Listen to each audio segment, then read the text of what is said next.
सुकरात ने अपनी एक किताब जिसका नाम था रिपब्लिक, उसमें एक बात कही थी कि democracy is a rule of foolish, यानी कि प्रजातंत्र मूर्खों का शासन है। उसकी बात कई हद तक आज बिल्कुल सही भी है। या तो भारत की जनता बेवकूफ़ है या तो उसने बेवकूफ़ों को चुन लिया है।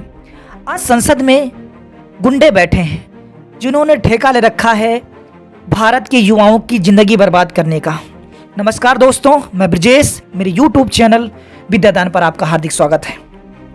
आज हम बात करने आए हैं रेलवे की भर्ती की, एनटीपीसी और ग्रुप डी की।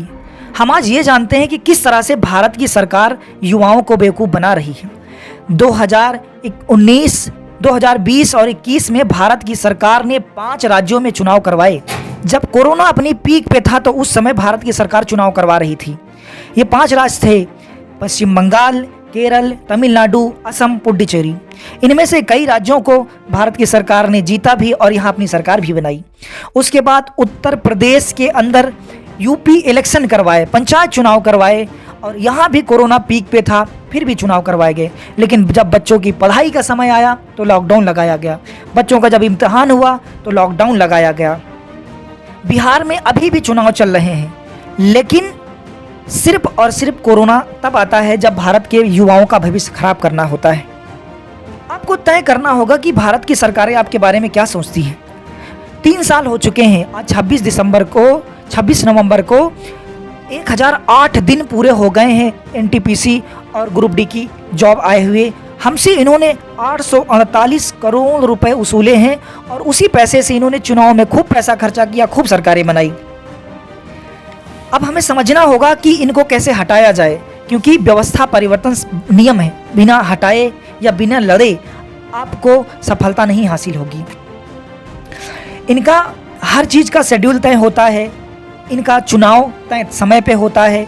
चुनावों की वोटों की गिनती तय समय पे होती है। शपथ ग्रहण तय समय पे होता है। सब कुछ इनके लिए फिक्स है, लेकिन युवाओं के लिए कुछ भी फिक्स नहीं है। 2, 3 साल, 4 साल में ये पेपर नहीं करवाते हैं। ज़्यादातर लोग इस समय में ओवर एज हो जाते हैं। ट्विटर पे हमने कई बार कैंपेन किया। ट्विटर पर सरकार ने कंट्रोल लगाकर हमारे किए गए ट्वीट्स को डिलीट कर दिया। हमारे कितने भी ट्वीट हो जाएं, उसे ट्रेंडिंग में नहीं आने दिया जाता है।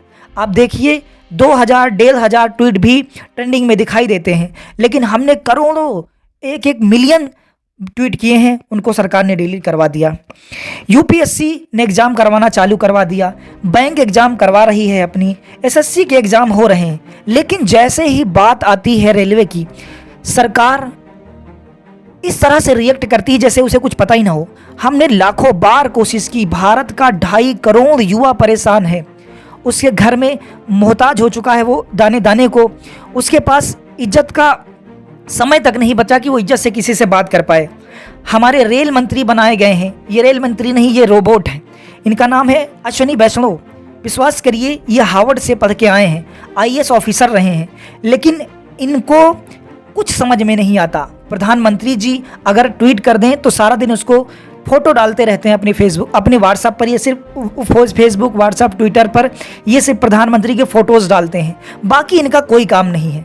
इन्होंने अच्छा रोल अदा किया था भारत की रेलों को प्राइवेट करवाने पर, और परसों की न्यूज़ के अकॉर्डिंग इन्होंने अब रेलों को किराए पर देना शुरू कर दिया है, और ये यही चाहते थे, इसीलिए प्रधानमंत्री जी ने इन्हें रेल मंत्री बनाए हैं। एक साल में 10,300 बच्चों ने सुसाइड किया है। 10,300 बच्चे, यानी करीब करीब प्रति घंटे एक बच्चा अपनी जान दे रहा है जो सरकारी नौकरियों की तैयारी कर रहा है।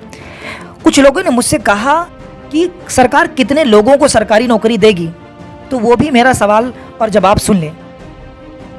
जुलाई 2021 में एक डाटा रिलीज हुआ जिसमें बताया गया कि पूरे भारत में राज्य सरकार और केंद्र सरकार में 60 लाख सरकारी पद खाली हैं। उसमें से 21 लाख पद तो बैंक और आर्मी में खाली हैं, यानी बैंक और आर्मी में कुल मिला के 21 लाख पद खाली हैं। 5,53,000 पद पुलिस के अंदर खाली हैं। बाकी मैंने डेटा लगा रखा, आप इसे पढ़ लीजिए। केवल केंद्र सरकार की नौकरियों में 29 जुलाई 2021 तक की रिपोर्ट के अनुसार 8,72,000 पद खाली हैं। आप कहते हैं नौकरियां नहीं हैं, नौकरियां हैं। लेकिन इन सरकारों की मंशा साफ नहीं है जो भारत के युवाओं के भविष्य का खिलवाड़ करना इन्होंने शुरू किया है। नौकरियां बहुत हैं भारत के अंदर, भारत में सरकारी नौकरियों की किसी तरह से कमी नहीं, इसको मैं डाटा के साथ साबित कर सकता हूं। लेकिन इन सरकारों ने हमें सिर्फ वोट बैंक समझ लिया है, युवाओं को सिर्फ वोट बैंक समझ लिया है। हर तरह के चुनाव में इस समय वादे चल रहे हैं, लेकिन कोई भी सरकार इस वादे पर नहीं आ रही है कि हम लोगों को रोजगार देंगे। 2 करोड़ रोजगार देने का वादा मोदी सरकार ने किया था, लेकिन विश्वास करिए इनके समय में 21 करोड़ लोगों की नौकरियां चली गई हैं जब से इनकी सरकार बनी है। रेलवे ने हमसे 2019 में 864 करोड़ रुपए वसूले थे और उसी पैसे से इन्होंने खूब चुनाव करवाए, अच्छे से जीते भी। मैं आपसे एक टीचर, एक दोस्त होने के नाते कहना चाहूँगा, अब आपको जागना होगा और लड़ना होगा। हमारे महान नेता थे, उनका नाम था राम मनोहर लोहिया। उनका कथन था, जब सड़कें सूनी हो जाती हैं तो संसद आवारा हो जाती है। आज समय आ गया है सड़क पर उतरने का और इन संसद में बैठे आवारा पशुओं को इनके सही रास्ते को दिखाने का। एक जैसे कि डेमोक्रेसी की बुराई करते हुए सुकरात ने लिखा था, वैसे ही चाइना के एक बहुत बड़े दर्शन शास्त्री ने, जिनका नाम था चेन शुआई बियान, ने कहा था, लोकतंत्र का मार्ग घुमावदार हो सकता है, कई बार मुड़ने वाली नदी की तरह हो सकता है, लेकिन अंततः अगर तुम लड़ते रहे तो तुम्हारे हाथों में सफलता होगी।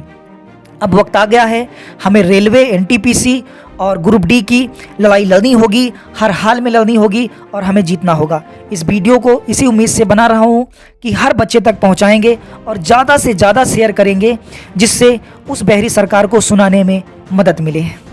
धन्यवाद। जय हिंद।